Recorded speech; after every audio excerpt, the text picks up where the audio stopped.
Have you ever looked your dog in the eyes and sensed a thought just behind the surface? Now, imagine if one morning every single dog on the planet suddenly woke up with human-level intelligence.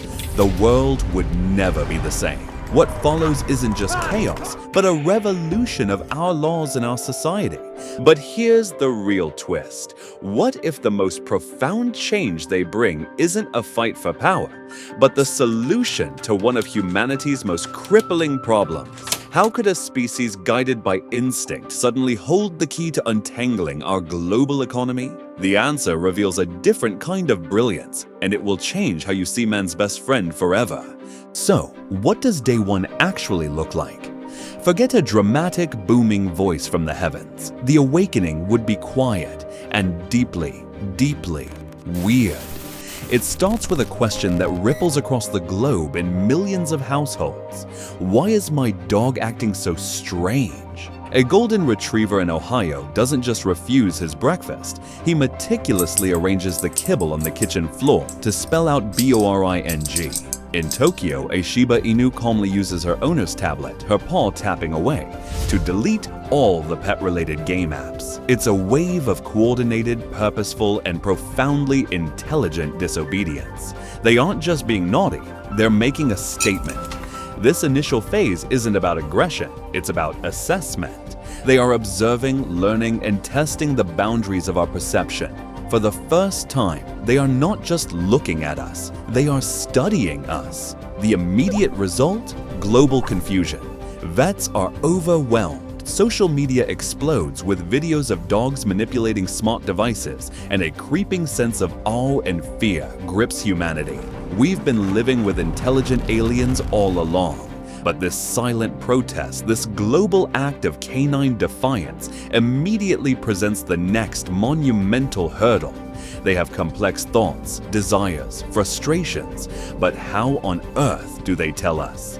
This leads to our next question. Without the physical ability to speak our languages, how would they bridge the communication gap? Their first attempts would be brilliantly resourceful, using the world we built. Keyboards become a primary tool. Imagine the shock of receiving an email from your own laptop sent by your beagle with the subject line, regarding the walks. Smart speakers are hijacked. Your Amazon Alexa, which you usually ask for the weather, suddenly speaks with its familiar synthesized voice, but conveys the complex thoughts of your German Shepherd. The squirrel is not a threat. It is a recurring visitor I have named Nutbert. Please cease the alarm. But technology isn't enough. They would turn to their own bodies. We would see the rapid, explosive evolution of a universal canine sign language. Complex sequences of ear twitches, tail positions, paw gestures, and barks of specific pitch and duration would emerge. It would be a global collaborative effort, with linguists, scientists, and everyday people working with dogs to decipher and codify this new, beautiful language. The answer is, they wouldn't wait for us to teach them. They would invent their own ways to be understood. And the moment they can articulate a complex thought, the entire foundation of our society cracks. A communicated thought is undeniable proof of personhood. This pivots us directly to the next most volatile stage. What is the first thing a newly sentient species with a 30,000-year history of being leashed, caged, and owned would demand? The answer, of course, is freedom. And this is where the world gets messy. The fight for canine rights would dwarf any civil rights movement in history.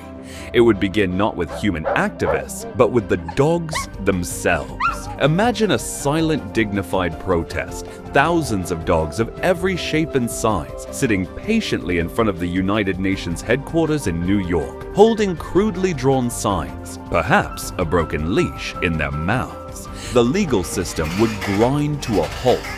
Can a poodle sign a contract? Can a pack of rescue dogs form a legal partnership?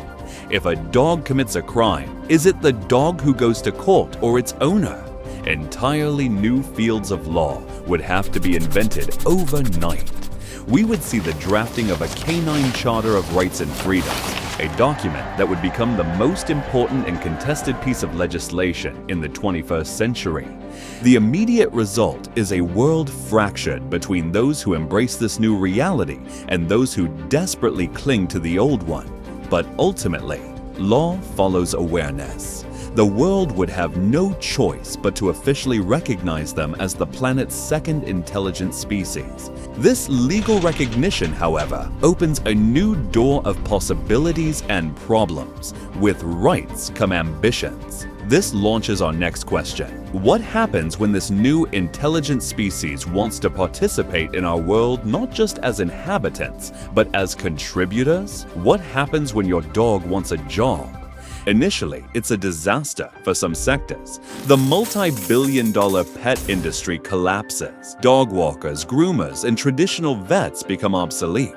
But from these ashes, a new economy is born, and this is where their unique intelligence shines. A dog's mind is not a human mind in a furry body. It's something different. Their brains are wired for processing sensory information that is beyond our comprehension. And this is how we close the loop we opened at the start. How could they possibly fix something as complex as the global supply chain? The answer is scent. A human looks at a shipping container and sees a metal box with a barcode. A specially trained team of, say, bloodhounds and basset hounds doesn't need the barcode. Standing at a port, they can smell the country of origin, the specific factory it came from, the chemical signature of its contents, and even detect microscopic signs of spoilage or contraband from hundreds of yards away. They could process this data for thousands of containers an hour. They wouldn't just be workers, they'd be biological supercomputers, managing logistics with an efficiency that our screen-based systems could never hope to achieve. They could smell disease in medical patients months before any scan could detect it. They could identify rare minerals for geologists. They wouldn't just take human jobs, they would create fields we can't even imagine. This economic and legal revolution is staggering. All these changes are external, our laws, our jobs. But how does living side by side with another intelligent species change us? How does it alter our culture, our philosophy, and our definition of what it means to be human? This is the quietest but most significant revolution. For millennia, humanity has defined itself by its uniqueness. We are the thinkers, the tool makers, the masters of the planet. That illusion is now shattered. Our religions have to grapple with the concept of a non-human soul. Our art and music would be infused with a completely new perspective. What does a symphony sound like to a being who can hear a frequency range 4 times greater than our own? What kind of poetry would a dog write about the universe of smells in a single city block? We would be forced to confront our own arrogance, to shed the anthropocentrism that has defined our history.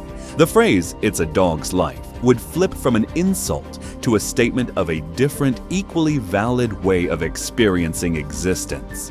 The answer is that canine intelligence would trigger a second renaissance, a global enlightenment forcing us to become more humble, more compassionate, and ultimately more complete. So from a world of confused pet owners, we journeyed through a storm of communication barriers, legal battles, and economic upheaval to arrive in a new world. A world where our oldest companions are now our partners. We've built a society on 2 pillars of intelligence, one human, one canine.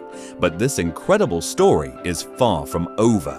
The first generation of dogs born into this new world is now growing up. They were never pets. They have no memory of a time before the awakening. They were born free, equal, and aware. And as they come of age, with ambitions shaped not by a history of servitude, but by a future of infinite possibility, one final question remains. What will they dream of building?